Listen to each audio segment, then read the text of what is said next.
This film study does not address the Jewish faith or Jewish community. It is not anti-Semitic. It reveals the workings of political Zionism, which exploits the suffering of European Jews during the Holocaust and the abuse of money, power, and politics within the U.S. and Israeli governments. This has been well articulated by Norman G. Finkelstein, an American political scientist and activist. His primary fields of research are the politics of the Holocaust and the Israeli-Palestinian conflict. Finkelstein was born in New York City to Jewish Holocaust survivor parents. His relevant works include the Holocaust industry and Gaza, an inquest into its martyrdom.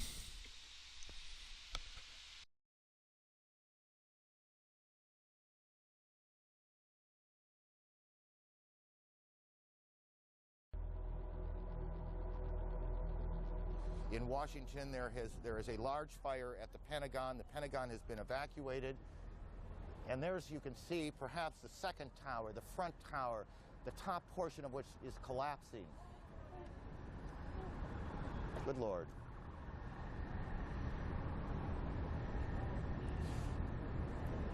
There are no words. He who had the power to say where the investigation was going, who would be interviewed, what would go into the 9/11 Commission report, what wouldn't. What did August 6 memo say?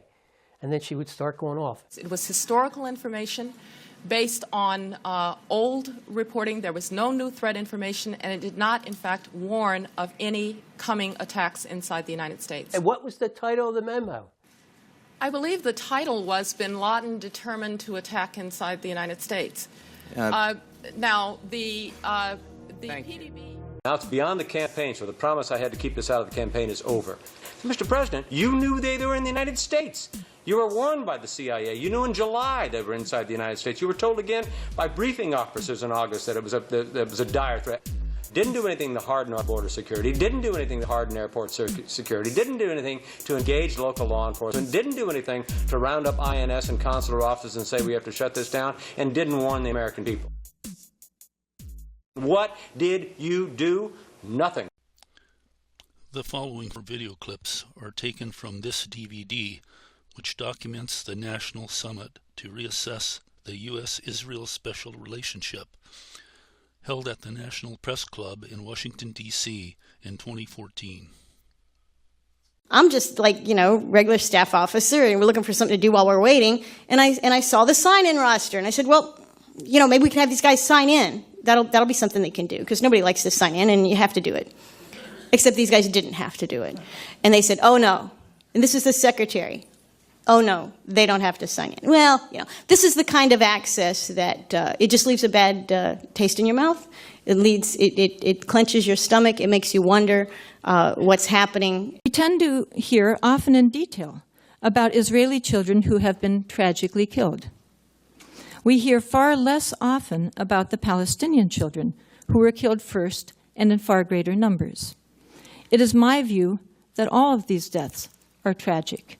In 1947, American statesman Dean Acheson stated that supporting Zionist objectives would, quote, imperil not only American, but all Western interests in the Near East. The Joint Chiefs of Staff reported that a Zionist proposal, quote, would prejudice United States strategic interests in the Near and Middle East, and predicted, quote, the Zionist strategy will seek to involve the United States in a continuously widening and deepening series of operations. In 1943, a Zionist organization, in the words of its leader, launched a political and public relations offensive to capture the support of congressmen, clergy, editors, professors, business, and labor. A directive ordered, quote, in every community, an American Christian Palestine committee must be immediately organized. An annual Zionist report crowed, we reach into every department of American life. According to the Britannica Encyclopedia, Thompson was one of the most famous journalists of the 20th century. She had graced the cover of Time magazine, had been profiled by America's top magazines, and was so well known that a Hollywood movie featuring Katharine Hepburn and Spencer Tracy and a Broadway play starring Lauren Bacall were based on Dorothy Thompson. Thompson had been the first journalist to be expelled by Adolf Hitler and had raised the alarm against the Nazis long ahead of most other journalists. She had originally supported Zionism, but then had visited the region in person. She began to speak about the hundreds of thousands of Palestinians that Israel had violently forced out in its founding war to create a Jewish state on land that was already inhabited. Thompson was viciously attacked in an orchestrated campaign of what she termed career assassination and character assassination. Before long, her column and radio programs, her speaking engagements, and her family and her fame were all gone. Why is it such a stretch for us as a body not to consider the possibility, with the extensive evidence that is on hand, that Israel had a major hand in 9/11?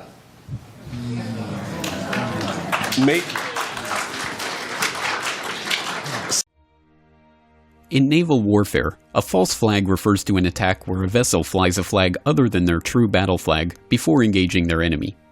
It is a trick designed to deceive the enemy about the true nature and origin of an attack. In August 1964, the USS Maddox, a U.S. destroyer on patrol in the Gulf of Tonkin, believed it had come under attack from North Vietnamese Navy torpedo boats, engaging in evasive action and returning fire. The incident led to the Gulf of Tonkin Resolution, authorizing President Johnson to begin open warfare in Vietnam. It was later admitted that no attack had occurred, and in 2005 it was revealed that the NSA had manipulated their information to make it look like an attack had taken place. Early on the morning of Monday the 5th of June, Israel went to war. Its planes pounded airfields in Sinai and the Suez Canal zone, destroying most of Egypt's air force. Meanwhile, the Soviet Union was boosting its military presence near the war zone. It moved 20 warships into the eastern Mediterranean. In response, the Pentagon ordered the 6th Fleet to keep all aircraft and ships at least 100 miles away from the coast. Early June 1967. The six-day war in the Middle East between Israel, Egypt, Jordan, and Syria is underway. A spy ship, very lightly armed, but bristling with antennae, steams into the Mediterranean to eavesdrop on the conflict. It is patrolling in international waters off the Egyptian coast. At 2 in the afternoon, on June the 8th, with the war reaching its climax, Israeli jets and motor torpedo boats launch an unprovoked attack on the ship. They drop napalm and strafe its decks with rockets, cannon fire, and armor-piercing rounds before trying to sink it with torpedoes. Throughout the attack, the ship flies the Stars and Stripes, the flag of Israel's closest ally, the United States of America. Its name, the USS Liberty, is freshly painted on its stern, and the bow carries the distinctive numbers of an American naval vessel. When the attack started and we realized that we needed help, we tried to communicate with the 6th Fleet. They were jamming both our distress frequencies and our tactical frequencies. The tactical frequencies is all right, but the international distress frequencies is a violation of international law to jam them, and the Israelis were jamming them. And we could not get a signal across. Here's the question I have to ask. Who would know the frequencies other than an ally? And who was the ally in the war? It wasn't Egypt. It was Israel. At 2:35, the Israeli motorboats fired 5 torpedoes. 4 missed, but 1 hit. 25 Americans were about to die in a single moment. This is what it looks like when a torpedo hits a ship the size of the Liberty. Throughout the attack, the Liberty had been silent to the outside world. All its aerials were either smashed or jammed. We had one whip antenna which hadn't worked the entire cruise, and it had a bullet hole in it. One of the radio men had taken a reel of coax cable and ran it from one of the transmitters back there to that whip antenna. and took some shrapnel in the process. He got out in Mayday. Firefox, Firefox, this is Rockstar, Rockstar. Under attack by unidentified surface and naval air units, require immediate assistance. The American Sixth Fleet was 500 miles away and picked up the signal. So did the Israeli armed forces. The attack stopped shortly afterwards. Once the Israelis knew the US jets were in the air, they summoned the American naval attaché and told him there had been a terrible mistake.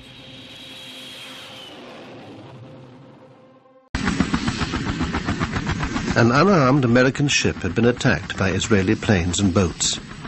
34 sailors were dead, and the US had done nothing to help. For the first time in 35 years, we can explain why. The theories cast light on the tangled web of American-Israeli relations. Some people suspect the ship might have been overhearing information on Israeli operations in the Sinai. But there's a broader theory, that the attack was intended to be blamed on Egypt and would therefore draw America into the war, and was carried out with the foreknowledge of certain people in Washington. A desperate SOS message had been picked up by the American Sixth Fleet, 500 miles away off Crete. Retaliation was ordered for the attack. On the USS America, 2 bombers were readied while their fighter escort was launched. Those aircraft were brought forward, and I believe they were launched before we went into Condition November. Condition November meant that nuclear-armed A-4 bombers were to be used. Incredibly, the US was about to launch a nuclear strike against Egypt, the Liberty's presumed attacker. One of them was taxied forward to Cat 1, and it was it had like a shroud around the underside of the fuselage, and it had Marine guards escorting the A-4. There was a flash message, as I recall, from one of the carriers that said they had launched ready aircraft. The launching of ready aircraft, you understand, that is typically nuclear-armed aircraft. Cairo was about to be incinerated. The US Embassy was told that an attack was coming. A few minutes later, Tony Hart passed a Pentagon message through to the Navy. Recall the aircraft. My first thought was, as well, we don't want to do mushroom clouds. The recall probably is to rearm the aircraft. About 10 minutes later, the USS America and Washington were connected by voice link. The Defense Secretary himself came on the line. McNamara directed COM 6 Fleet to recall the aircraft, and COM 6 Fleet said, "Are you sure?" And he said, "Absolutely certain. Recall the aircraft."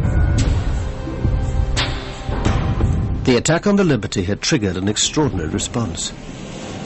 Nuclear-armed planes had been on their way to Cairo. A nuclear strike had been minutes away and had only just been averted. But it seems McNamara was also unwilling to send aircraft directly to help the Liberty. The fleet commander asked for permission to send a rescue flight of conventionally armed aircraft.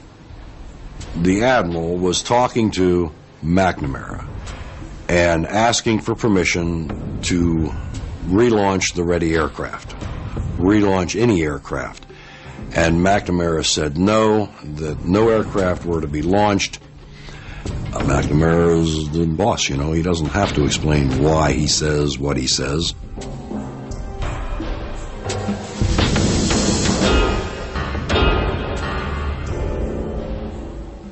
Dave Lewis heard from another officer about McNamara's dealings with the Sixth Fleet. I'm Admiral Larry Geis, the commander of Task Force 60. He was very upset. He told me he knew it was going to be hushed up, and I wasn't to say anything about it, but he had to get it off his chest. That he had sent aircraft and notified Washington, obviously via the Criticom network, because it got to Bob McNamara and Lyndon Johnson, and he had the aircraft recalled by Robert McNamara. So he said he reconfigured a flight of aircraft with aircraft incapable of carrying nuclear weaponry and relaunched it. He again notified Washington. Again, Robert McNamara ordered the aircraft recalled. He challenged the order, and Lyndon Johnson came on. Said he didn't give a damn if the ship sunk. He would not embarrass his allies. Robert McNamara has never fully discussed his role in the Liberty controversy. You recalled planes sent to rescue the Liberty. I'm absolutely certain that's false. You didn't send a signal to the Sixth Fleet? Absolutely not. Back in the Mediterranean, the Liberty was now listing at 10 degrees, a massive hole in the hull, above and below the waterline. What I was afraid of, and I think most of us, was that we were going to sink. The attack on the Liberty instantly triggered a domestic political crisis. According to documents released under the Freedom of Information Act, one solution suggested in American government circles was to sink the Liberty so journalists could not photograph it and inflame public opinion against the Israelis. The next day, American ships arrived to take the injured and the dead off the Liberty. The American government now made sure that no journalists could get anywhere near the crew. When they took the severely wounded to various parts, they actually posted guards on their rooms so that no one could be interviewed by the press. The total press blackout was in effect. Back in Washington, the government ensured there was little information for the press, while politics went on behind closed doors. Like on the Liberty, Johnson himself briefed Newsweek magazine off the record that the Israelis had attacked, and the reason they'd attacked was that they thought this was an intelligence ship that was intercepting perhaps Israeli as well as Egyptian communications. But then everything changed. The fact that Johnson himself was the leaker and briefer of Newsweek was soon leaked. And this alarmed, of course, the Israeli embassy and their leading friends in the Jewish organization. Declassified Israeli documents show they were going to threaten President Johnson with blood libel, gross anti-Semitism, and that would end his political career. The Israeli government hired teams of lawyers, some of whom were close friends of Lyndon Johnson, and began an all-out offensive. They lent on the media to kill critical stories and slanted others in favor of Israel. Israeli tactics were clever. They identified Johnson's soft spot, the war in Vietnam, and gave him two extraordinary gifts, neither of which were made public at the time. The first was political. One of Johnson's complaints about Israel was that many of the Jewish organizations and the heads of leaders in the Jewish community were opposing him on Vietnam. And they were suddenly becoming more silent on Vietnam as the Liberty crisis moved. So he also knew that there was a move back in his favor if he was moderate on Israel. There was a second gift, much more secret, but vital to the American president. The dreadful death toll in Vietnam was dominating the domestic news agenda. The North Vietnamese had Russian surface-to-air missiles, which were bringing down American aircraft on a daily basis. The American military attaché in Israel got a surprise visit from a senior Israeli intelligence officer. Took some helicopters and went across the North Red Sea to the surface-to-air missile sites, and not only captured them, but took back everything. The launchers, the missiles, the maintenance manuals, the rest of it. And then he went to the U.S. Embassy, to the air attaché, and said, I think I have something you might be interested in. And, of course, those were the same missiles that our aircraft flying over North Vietnam were encountering. Reported in just 20 days. It was a rush job, full of spelling mistakes, much key evidence ignored, no Israelis interviewed, and it exonerated them from blame. I read the court of inquiry and realized that my statements had been stricken from the record and never recorded. So I knew then for certain that the cover-up was massive. The Israelis then rushed out their own report, which concluded that the whole affair was a series of mistakes and that no one was to blame. The focus now was to repair the damage to American-Israeli relations. Many of Johnson's closest friends and advisors were pro-Israeli, and they reported back to Tel Aviv on his every move. The Israeli story constantly shifted to counter whatever new intelligence the White House received. The strategy worked. the US-Israeli relationship proved to be stronger than the killing and injuring of more than 200 Americans. Elsewhere, the makeup artists were getting to work. We were in the dry dock about 6 weeks. And 300 Maltese workers were working 2 shifts a day, and I think 7 days a week to try. They were cutting out the shell holes, welding plates over that, and fabricating metal to cover the torpedo hole. And then in one day, they painted the entire ship. We looked like nothing ever happened. We took it across the Atlantic. It was like being in a cemetery. But when we pulled into port, we looked good. The press and everything were there. And we looked like basically nothing really happened.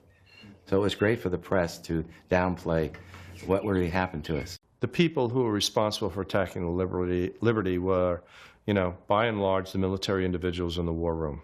I don't know how many, 4, 8, 10. Those are the people who came up with the plan. Those are the individuals who were responsible for the attack. The pilots, the motor torpedo boat personnel, they were ordered. You don't follow orders, go to jail. So they have to follow through. It wasn't the Israeli people who ordered that attack. It wasn't the average Jewish person who ordered that attack. We really need to exonerate the average Jewish person, Israeli, from this and go towards those individuals who are responsible for the attack. Since the attack on the Liberty, the USA and Israel have grown ever closer.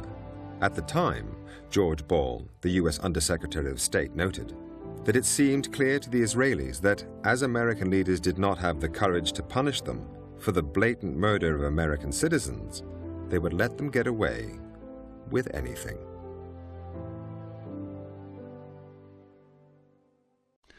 Muslims, Christians, and Jews lived in peace for 400 years during the Ottoman rule.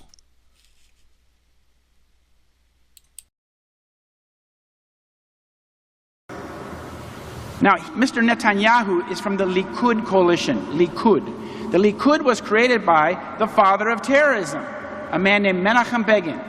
Menachem Begin, in 1977, became Prime Minister of Israel. And he was asked by a British journalist in 1974, Mr. Begin, how does it feel in the light of all that's going on to be the father of terrorism in the Middle East? And Mr. Begin said, in the Middle East? He said, in all the world. So he put on himself the mantle of being the father of terrorism. You see, you have to understand that the state of Israel was born and created through terrorism.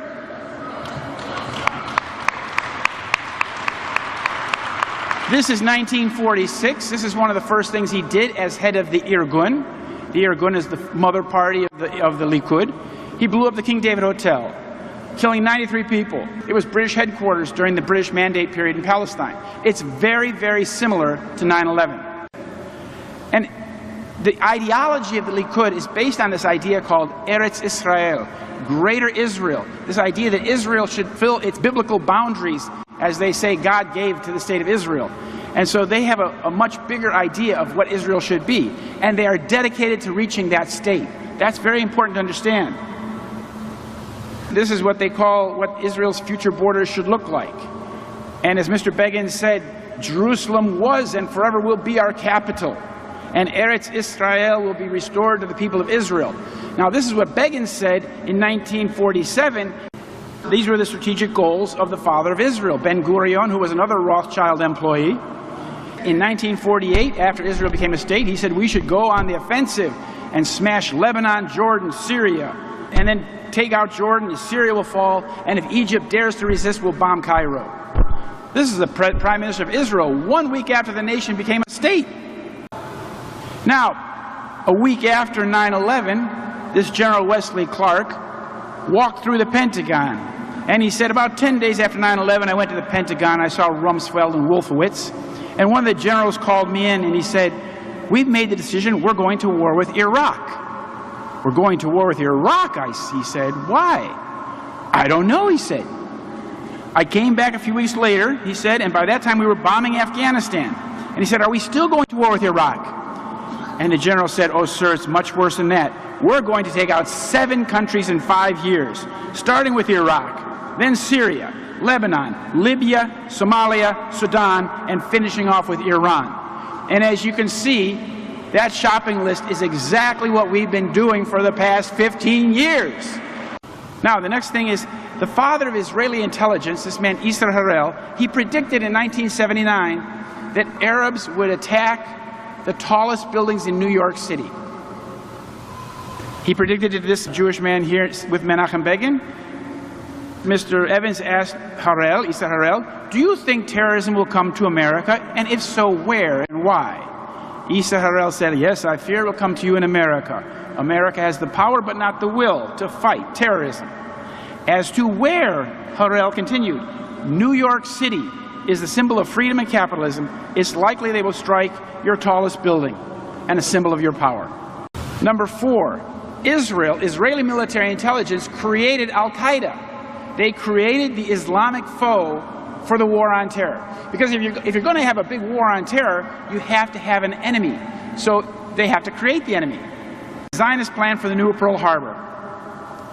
This was planned in advance. This man, Philip Zelikow, had a catastrophic terrorism study group in which they were imagining the transforming event that would change this nation. This was published 2 years before 9/11. Another one of the authors was Ashton Carter, top left, and the man with the blue sweater. These are Rothschild agents. These men, when they wrote that paper, were working for a group called Global Technology Partners, which is an exclusive affiliate of Rothschild North America. Their whole business is getting onto the gravy train of American defense spending. That's where the money is. They take the money from us, they put it into war, and the Rothschilds profit from it.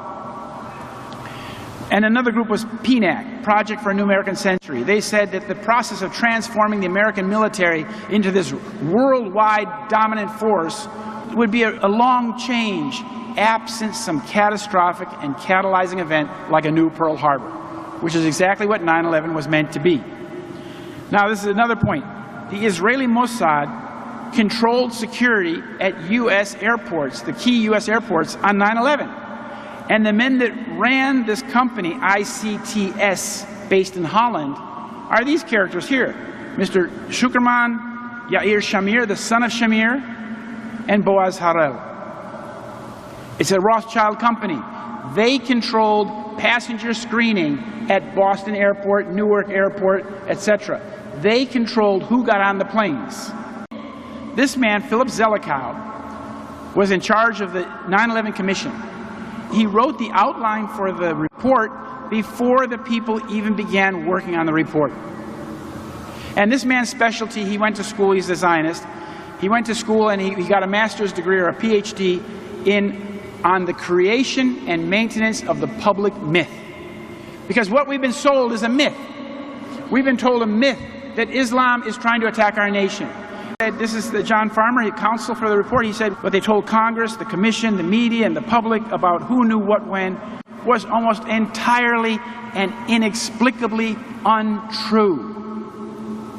And these are the commissioners themselves, Thomas Keane and Lee Hamilton. Thomas Keane said, to this day, we don't know why NORAD told us what they told us. It was just so far from the truth. Just explain, if you could, to people that don't know who you are, what you went through in 2006 when you were assaulted, what the basis for that was in your mind, and what happened, and where it went. Well, I had been working as an investigative journalist since the year 2000, since June, for a newspaper in Washington, D.C., a weekly paper. And I naturally turned to investigate September 11th because it was exactly the kind of thing that I was specialized in. Government cover-ups of sort of atrocities like that. And I worked on it year by year, and I would write an article almost every week about 9/11. But when 2003 came along, for example, the war in Iraq, that kind of obscured my research for a while, and I was concentrating on other things. But in 2005 and 2006, I was very active, and we made a discovery. I was working with a professor in Utah named Stephen Jones, and there was we were working on this this evidence that the World Trade Center demolition involved a great deal of molten iron the production of a lot of molten iron, and that there was a lot of evidence of thermite reactions. And so I was trying to help Professor Jones to obtain dust samples and analyze the dust. And he was working on that, and when in 2006, in the springtime, I was back in the United States, and I was meeting with Professor Jones in Utah and working out in California. And it became very clear from the evidence that indeed something like thermite, some form of thermite had been used in the destruction of the World Trade Center. And the most clear evidence was that below the rubble pile, there were chemical reactions going on that were extremely hot. And these went on for about 3 months after 9/11. And they produced a thin blue smoke that rose from the pile. And that thin blue smoke contained huge amounts of nanoparticles, which are very, very small and very, very dangerous for human health, because if you inhale nanoparticles, they will go all the way through the body until they reach the nucleus of the human cell. So, but the fact that these nanoparticles were in such large numbers in the smoke led me to ask the professor who had studied the smoke in University of California, Davis. His name was Thomas Cahill. I asked him what could have produced the nanoparticles found in the smoke that rose from the pile. And he said only temperatures hotter than the boiling point of the metal involved. Mm-hmm. And so I wrote an article in Davis, California called "Why Did Iron Boil Beneath the Rubble?" And I think this was what got me and Professor Jones into trouble, was our increasing interest and discoveries made about the evidence of thermite, nanothermite, in the destruction of the World Trade Center. Because this was a discovery that was not supposed to happen. And when Professor Jones finally made the discovery, and it was printed up in a peer-reviewed paper in 2009, but the work leading up to that he was doing in 2006, and they really wanted to put a kibosh on this. So there was a police attack at my house just after I came back from Utah. I was back at my home outside Chicago, and we were reluctant to stay at my home because we knew that we were being surveilled by the FBI informants. And the local police joined in on this kind of surveillance. And we were just home for about a week or 10 days when this undercover police unit attacked me at my house. But and then I went out to Utah after that attack, and just when I got out to Utah, September 7th, I think it was 2006, Professor Jones was attacked in a radio interview on National Public Radio. And he was removed from his position as a teacher at BYU in Provo, Utah.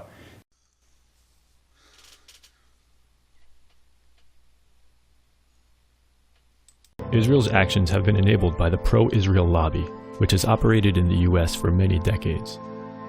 In 2016 and 17, American journalist Clayton Swisher produced an investigative report about this lobby for the Al Jazeera News Network. The report included footage obtained by British undercover reporter Tony Kleinfeld, who infiltrated several pro-Israel organizations. When Israel partisans in the U.S. learned of the film, they successfully pressured Al Jazeera not to broadcast it. Eventually, the documentary was leaked, and its explosive information became public. Despite the significance of its content, U.S. media failed to tell Americans about it. In 2005, Palestinian civil rights groups sought a peaceful means to protest against Israel's occupation. They identified goods from Israel and called for their boycott. The BDS movement was born. We called for boycotting Israel, divesting from it, and eventually imposing sanctions on it, as was done against apartheid South Africa. The secretive Ministry of Strategic Affairs, based in the Prime Minister's office in Jerusalem, was given a mission: establish a covert campaign to defeat the BDS movement. Does the war of ideas matter?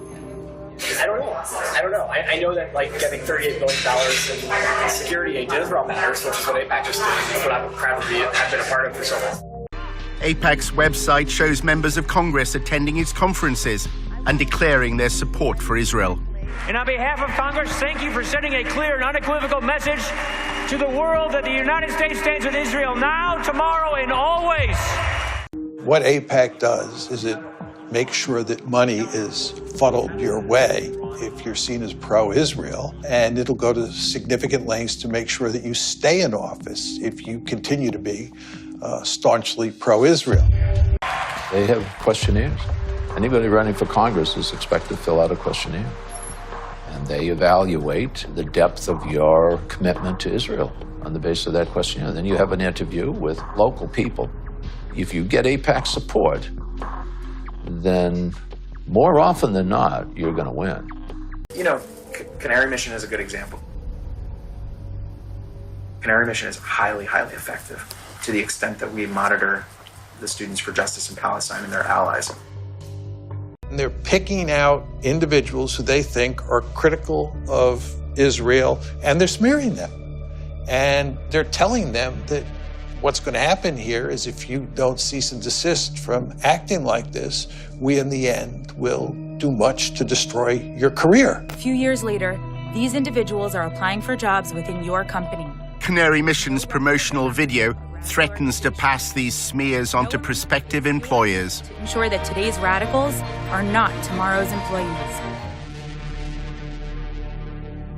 It was shocking. Tony discovered that the Israeli government has launched a covert campaign to gather information on American citizens.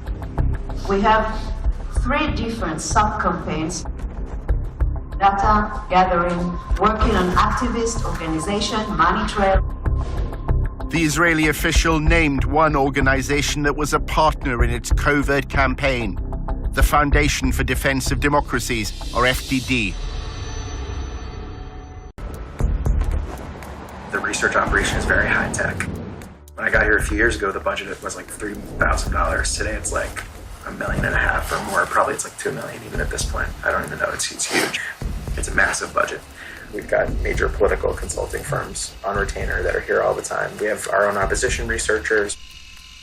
We have a lot of communications capabilities. And what's most interesting about it, I think, is that 90% of the people who pay attention to this space very closely have no idea what we're actually doing, which I like.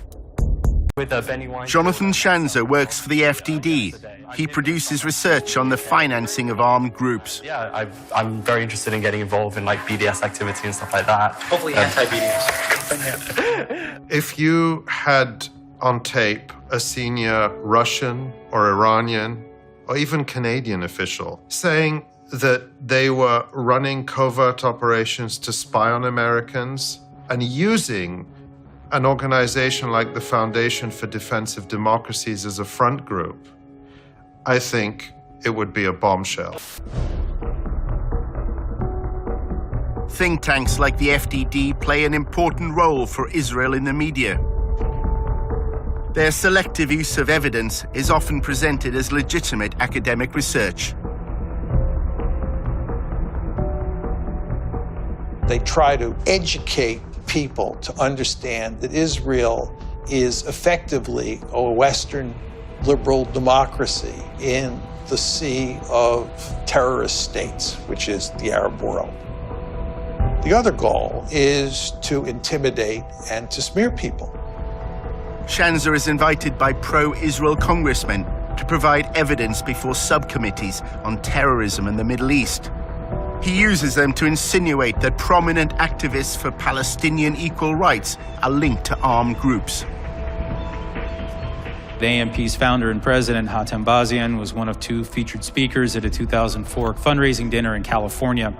Incidentally, the other speaker at this dinner was Mohammed Al-Mazain, who is currently in jail for his role in the Holy Land Foundation and for providing financial support to Hamas. When you entered into the congressional record, now people are begin to think that there's some legitimacy to it. So this dumping of utter nonsense and garbage into the congressional record, into a legitimate hearing, will have an effect down the line.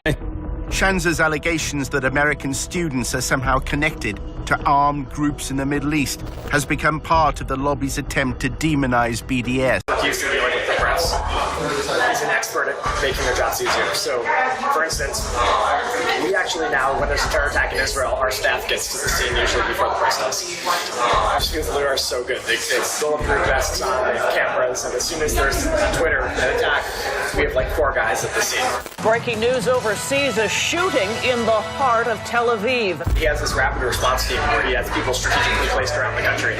So if there's an attack, like the Sorona attack at Sorona Market in Tel Aviv. Clearly an attack on a soft target right now based on all the initial preliminary details we're getting from this very fast developing story. They take pictures and they get testimonies. By the time the press gets there, we do their jobs well. By the time the press got there, we were able to help affect the narrative because, they're all scrambling. They need to get stuff to their editors immediately on what happened back in Brussels or Washington, and we're able to get them. The former CNN correspondent Jim Clancy first reported on the Middle East in the early 1980s. Those boundaries. When Chip begins interacting with journalists and suggesting the lines and suggesting the interviews, then it's not journalism anymore, it's just propaganda. Tony had gathered that the lobby's concern with BDS was not its economic impact, but a much wider threat to the power of the pro-Israel lobby. The specific potential of an immediate boycott, that's not a problem. What's a bigger problem is the Democratic Party, the Bernie Sanders people, bringing all these anti-Israel people, and the Democratic Party being pro-Israel is less of a bipartisan issue. And then, every time the White House changes, policies towards Israel change, and that becomes a dangerous thing for Israel. There is an actually important battle being fought on the campuses.